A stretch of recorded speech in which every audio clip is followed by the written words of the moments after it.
Lo humillaron por ser mesero, pero su silencio escondía una verdad que destruiría a toda la familia. Cuando el padre de la novia lo trató como basura por servir el vino equivocado. Nadie imaginó que ese mesero silencioso guardaba un secreto tan devastador, que con una sola palabra podía destruir ese matrimonio. Antes de que comenzara. Part 1. ¿Eres estúpido o qué? Te dije vino tinto francés. No esta porquería barata. ¿Sabes cuánto cuesta este evento?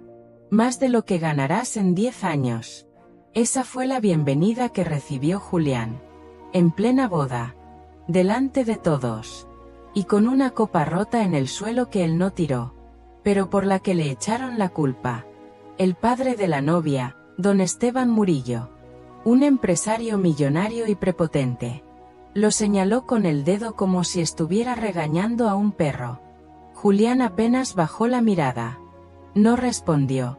Solo se agachó, recogió los pedazos del cristal. Y desapareció de la pista. Como tantas veces. Como si no existiera. Lo que nadie sabía. Ni siquiera la novia que en ese momento bailaba feliz con su vestido blanco. Es que ese mesero sabía algo. Que no solo podría arruinar la boda, sino romper a esa familia desde sus cimientos. Julián llevaba trabajando como mesero desde los 16. Era serio. Discreto. Y nunca hablaba más de lo necesario. Por eso lo contrataban para eventos exclusivos. Bodas privadas, cenas políticas, reuniones donde todo debía parecer perfecto. Porque él nunca preguntaba. Nunca miraba directamente a los ojos. Nunca hacía ruido. Pero esta boda era diferente. Porque mientras acomodaba las copas, su mirada se cruzó, aunque solo por un segundo, con la de Marina, la novia. Y en ese instante, el mundo se detuvo.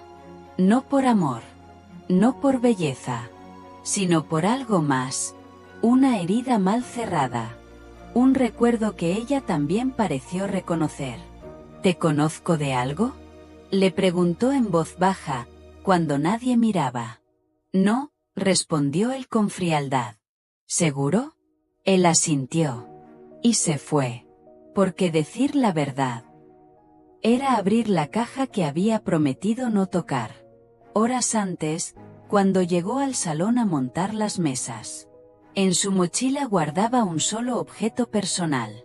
Una nota doblada, manchada de café, que llevaba años sin abrir, pero que esa noche volvió a mirar.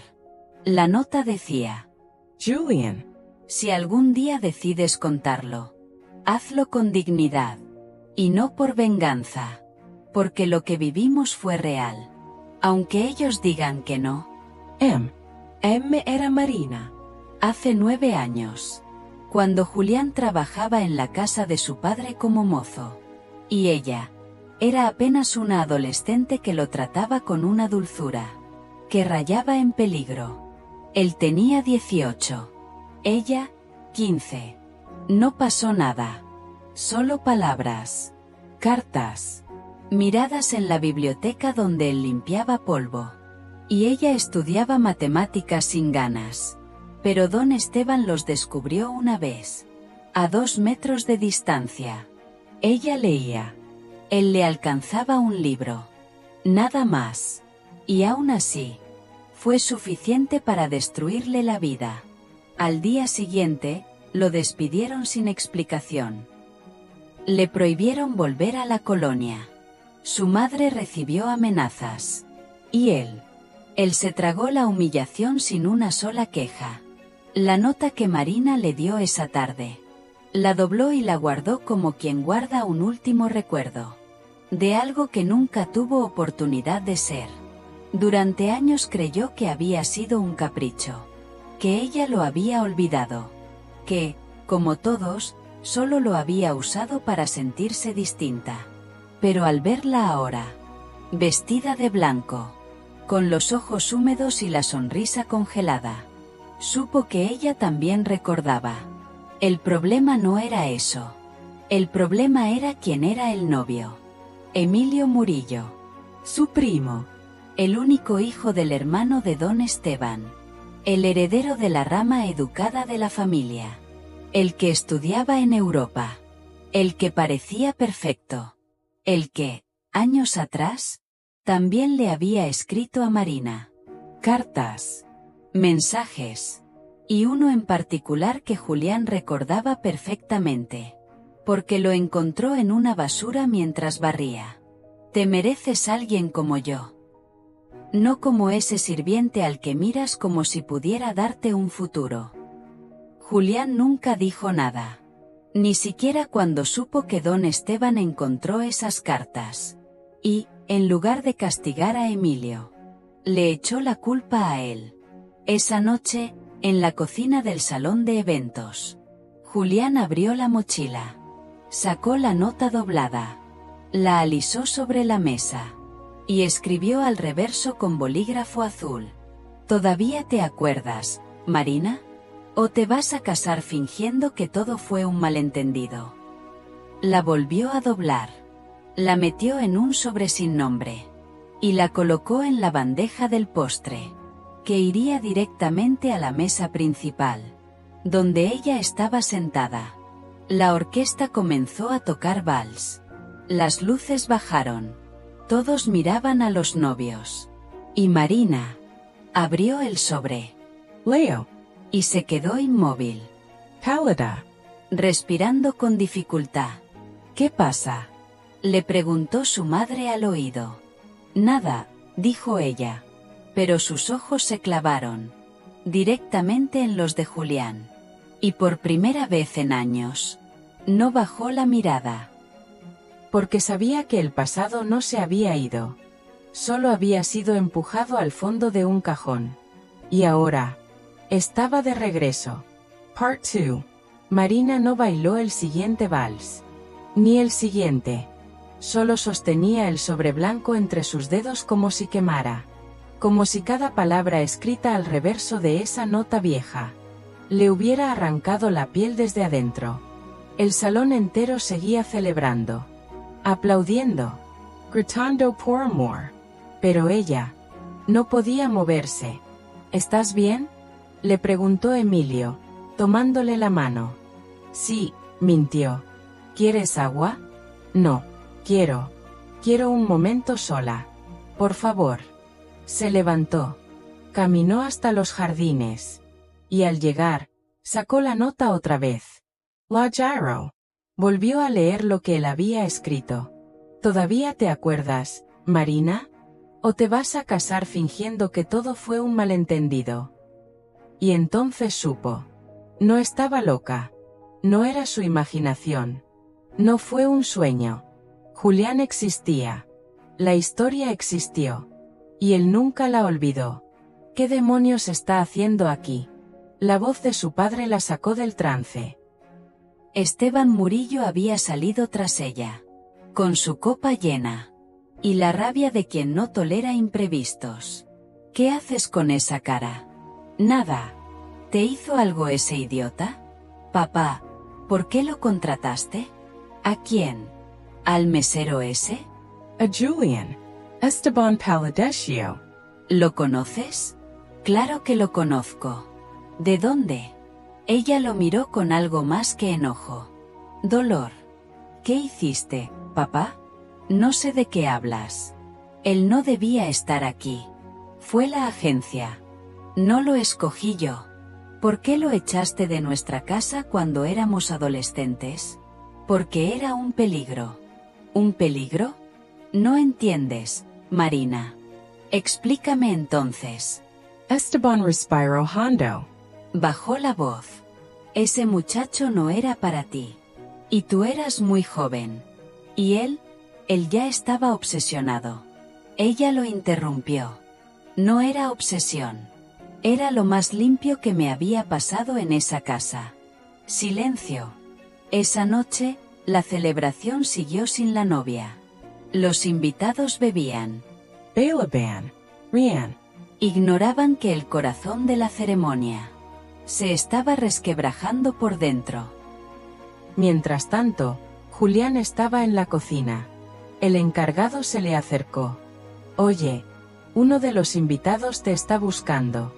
¿Quién? El primo del novio. Se llama Emilio, dijo Julián, con los ojos fijos. Salió por la puerta trasera del salón. Emilio lo esperaba en la zona de carga. Fumando, con el saco colgado del hombro. Y una sonrisa más nerviosa que amable. Así que sigues vivo. Tú también. Y trabajando aquí. ¿Eh? El destino tiene sentido del humor. ¿A qué viniste? Preguntó Julián. Vi que le dejaste algo a Marina. T6. Te conozco mejor que tú crees. Entonces sabes que no vine a causar problemas. Solo quería que supiera. Que no la imaginó. Que no estaba loca. Emilio Lomuro. Apagó el cigarro. Y se acercó. ¿Sabes qué es lo peor? Que aún después de todo, ella todavía te mira distinto. Yo no estoy aquí por ella. ¿No? Entonces, ¿por qué? Julián no respondió. Solo sacó de su bolsillo una foto en blanco y negro. Doblada por la mitad. Se la mostró a Emilio. En la imagen. Una carta rota. Con la letra de Emilio. Y la firma de su tío Esteban. Una evidencia que Julián guardó desde el día que lo expulsaron. Una prueba de que todo fue un montaje. Que lo pintaron como peligroso. Para esconder que el verdadero acosador fue Emilio. ¿Qué piensas hacer con eso? Preguntó Emilio. Nada. Entonces, solo quería que lo supieras. Que si alguna vez todo se cae, no fue por mí. Fue por ustedes. Y sus secretos. Antes de que Emilio pudiera responder, la voz de Marina se escuchó desde atrás. ¿Qué estás haciendo aquí? Marina, ¿yo? Contéstame, dijo ella, pero mirando a Julián. Él respiró hondo. Y por primera vez en muchos años, levantó la mirada. Me preguntaste si te conocía. Sí. Y tú a mí también. No van a interrumpir tu boda. Ni a detener nada. Solo quería decirte que aunque me borraron de tu historia, yo no me olvidé de la tuya. Ella no dijo nada. Solo caminó hacia él. Y le devolvió la nota. No la necesito. Está escrita en mi memoria. Entonces cuídala. Porque ahí nadie puede falsificarla. Esa noche, antes de terminar el servicio, Julián dejó su delantal en la cocina. Y en el casillero de empleados, una caja de cartón vieja, con recortes de periódico, copias de cartas, y un papel encima que decía: la historia que destruyó a una familia. Empezó el día que un hombre con uniforme fue tratado como si no mereciera amar. Part 3. La caja de cartón permaneció cerrada en el casillero durante una semana. Nadie la tocó. Pero todos la vieron. Porque en ese salón, todos sabían lo que había pasado en la boda Murillo. No por chismes, sino por la incomodidad con la que la novia se fue. Sin el ramo. Sin despedirse. Sin su esposo. Emilio, después de aquella conversación con Julián, intentó continuar la fiesta como si nada. Pero sus manos temblaban. Y su sonrisa se desdibujaba con cada paso que Marina daba lejos de él. A las 11:22 de la noche, ella pidió su abrigo. Entró a su propio auto. Y desapareció sin dejar nota. Sin decir adiós. Al día siguiente, la noticia circuló en los círculos de sociedad. La hija de Esteban Murillo no pasó su luna de miel con su esposo, sino sola, en casa de su abuela. No hubo declaración oficial. Solo silencio. Y fotos eliminadas en redes sociales.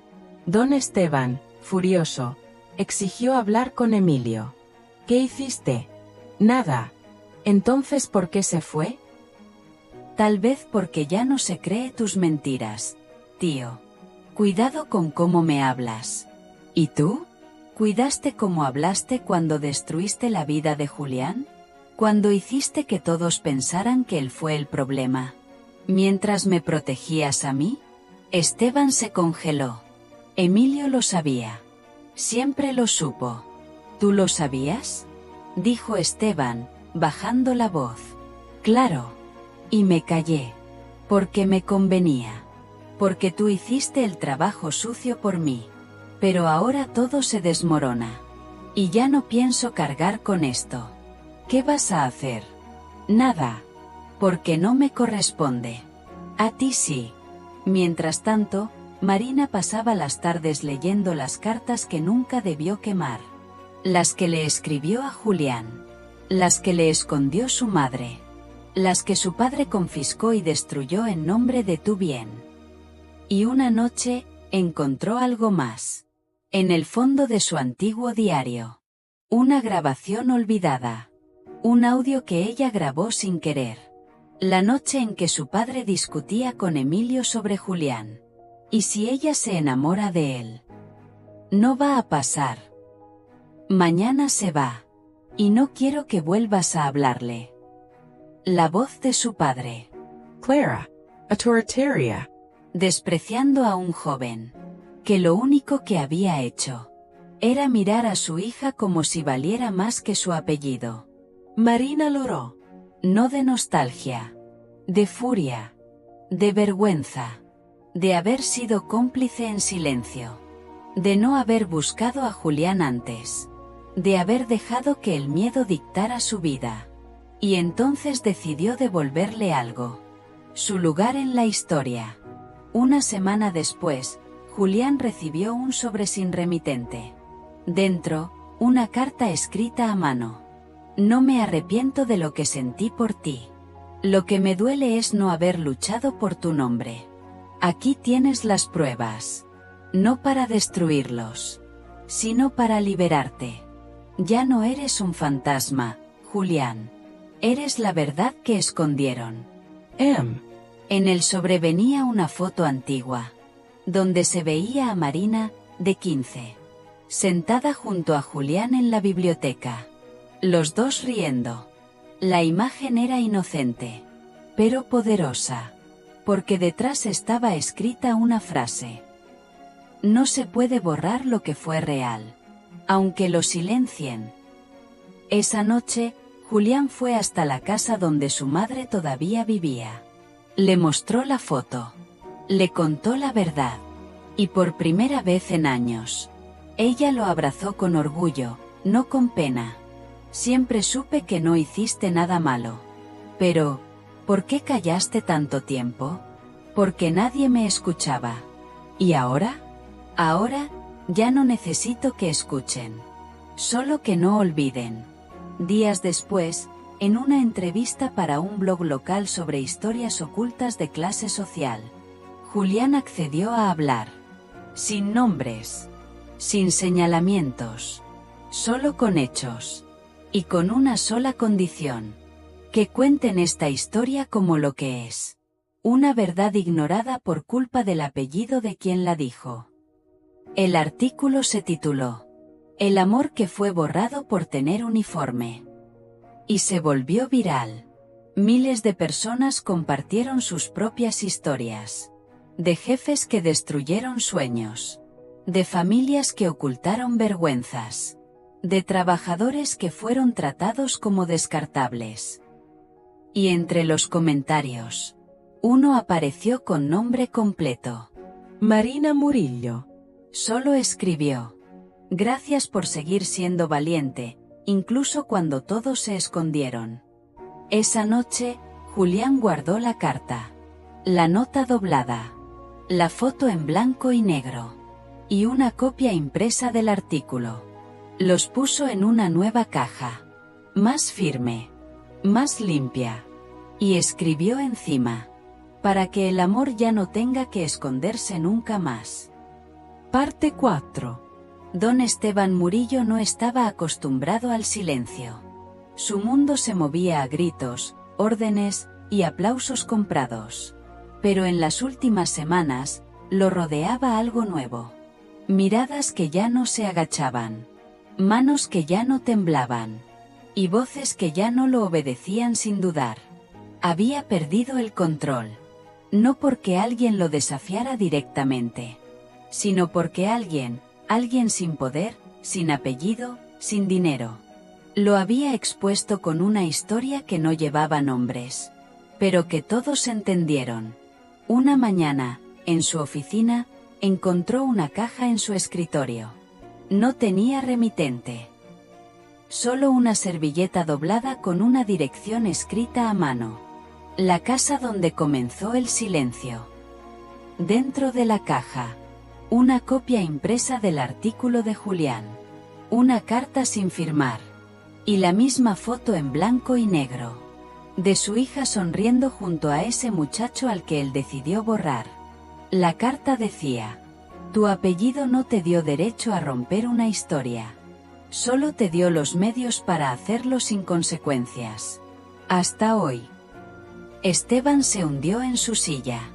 Sabía que el mundo que construyó con miedo ya no le temía. Mientras tanto, Marina había vuelto a la casa de su abuela. Se alejaba de las cámaras, de las entrevistas que pedían la otra versión de los hechos. Solo hablaba con quien la escuchaba sin juzgarla. Su abuela. ¿Estás segura de lo que sientes por él? No es solo lo que siento. Es lo que nunca dejé de sentir. Lo que él no me exigió. Lo que él no rompió, aunque tuvo 1000 razones para hacerlo. ¿Y Emilio? Emilio fue un error impuesto. Una respuesta cómoda. Una boda que no era mía. Julián, por su parte, seguía trabajando en eventos. Pero ahora ya no usaba la cabeza agachada. Ya no pedía permiso para existir. Y en su nuevo uniforme, llevaba un pequeño bordado que decía: "Sí importa". Un cliente lo reconoció. «Oye, tú eres el del artículo, ¿no?» «Sí». «Qué valor, amigo. Mi hija leyó tu historia y renunció a su trabajo donde la trataban como nada». Julián solo sonrió. No por orgullo, sino porque por primera vez, su historia no solo le pertenecía a él, le servía a otros. Una tarde, mientras caminaba hacia casa, vio a Marina sentada en una banca. Ella lo vio antes. Y no se escondió, ni fingió sorpresa. ¿Sabías que vendría?, preguntó él. Lo esperaba. ¿Por qué aquí? Porque aquí nos vimos por primera vez. Donde todo empezó. Antes de que nos quitaran el derecho a sentir. Se quedaron en silencio. Un silencio cómodo. Maduro. Sin urgencia. ¿Te casaste con él?, preguntó Julián. No. ¿Y qué hiciste con el vestido? Lo doné. ¿Y con las cartas? Ella sacó una pequeña caja de madera. Dentro estaban las cartas que él le escribió. Las que sobrevivieron al miedo. Nunca las boté. Solo las escondí. Como a ti. Como a mí. Él extendió la mano. Ella la tomó. No hubo besos. No hubo música. Solo el peso exacto del perdón. ¿Y ahora qué?, susurró ella. Ahora empezamos con la verdad. Aunque duela. Aunque no sea perfecta.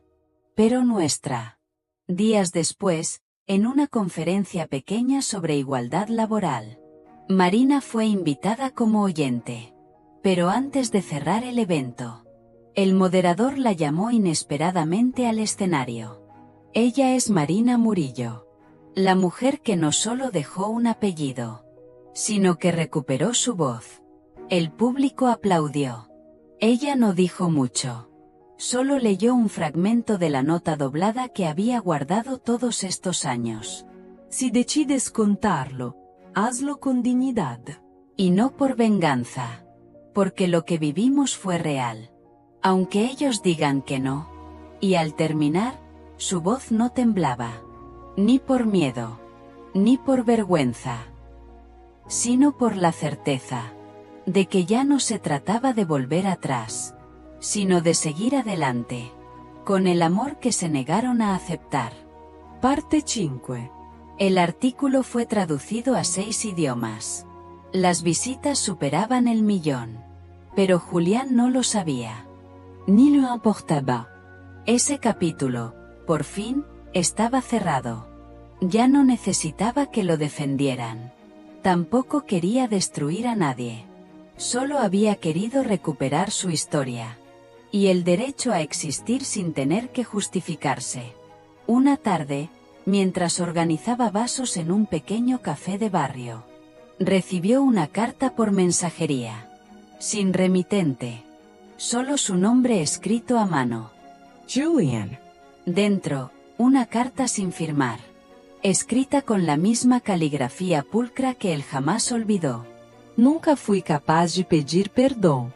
Nunca supe cómo mirar de frente a quien traté como sombra. Hoy no espero que me perdones. Solo que sepas que mi hija tiene tu fuerza. Y yo tengo tu silencio clavado desde hace años. Julián cerró los ojos. No por rencor, sino por alivio. Porque incluso quien lo enterró con palabras, tuvo que aprender a escarbar entre sus propias mentiras para encontrarlo. Marina, por su parte, comenzó a trabajar en una asociación que apoyaba a jóvenes en contextos vulnerables. Ya no usaba su apellido como escudo, ni su sonrisa como disfraz. En su primer taller, le pidió a los asistentes que trajeran objetos con los que se sintieran identificados. Un niño llevó un reloj roto. Una niña, una hoja arrugada. Otro, un zapato sin agujeta. Marina llevó una nota doblada en la chaqueta. La desplegó con calma, y leyó. No vayan a detener tu boda. Ni a revivir lo que ya duele. Solo vine a recordarte. Que la verdad no necesita permiso para existir. Y los ojos de los niños brillaron. Porque entendieron. Porque también habían sido silenciados. Y por primera vez, se sintieron vistos. Esa noche, Julián caminó con Marina por el parque donde solían cruzarse sin hablar. Ahora lo hacían con libertad. Sin urgencia. Sin necesidad de rescatar el pasado. ¿Crees que esto sea amor? Le preguntó ella. No lo sé. Pero es real. Y ya no se esconde. Tal vez eso sea suficiente. Se tomaron una foto. La primera. Sin filtros. Sin fondo elegante. Solo ellos. Ellos de verdad. Tiempo después, alguien dejó una caja en la entrada del viejo salón donde Julián trabajó por años. Dentro, una copia plastificada del artículo. Un delantal con su nombre bordado. Y una tarjeta. Gracias por no haberte callado. Por todos los que aún no pueden hablar. Meses más tarde, en la boda de una pareja que se conoció leyendo su historia, Marina y Julián fueron invitados de honor. No por fama, sino por haber enseñado que el amor que sobrevive al silencio es el que vale la pena contar. Antes de brindar, él se acercó al micrófono. No estaba acostumbrado a hablar, pero esta vez lo hizo. Esta no es una historia sobre mí, ni sobre Marina. Es sobre todos los que han sido callados, ignorados, despedidos, desplazados, desechados. Solo por no tener el apellido correcto. Por amar desde un lugar que otros consideran inferior. Por mirar con respeto cuando el mundo exige sumisión. Y al alzar su copa, concluyó. Hoy brindo por eso. Por los que no se arrodillaron. Y aún así, siguieron de pie. Esa noche, al volver a casa, Marina abrió una libreta nueva. Escribió en la primera hoja. Esto no fue una revancha. Fue justicia. Con ternura. Con memoria. Y sin gritar. Porque a veces, el amor más fuerte es el que se dice bajito.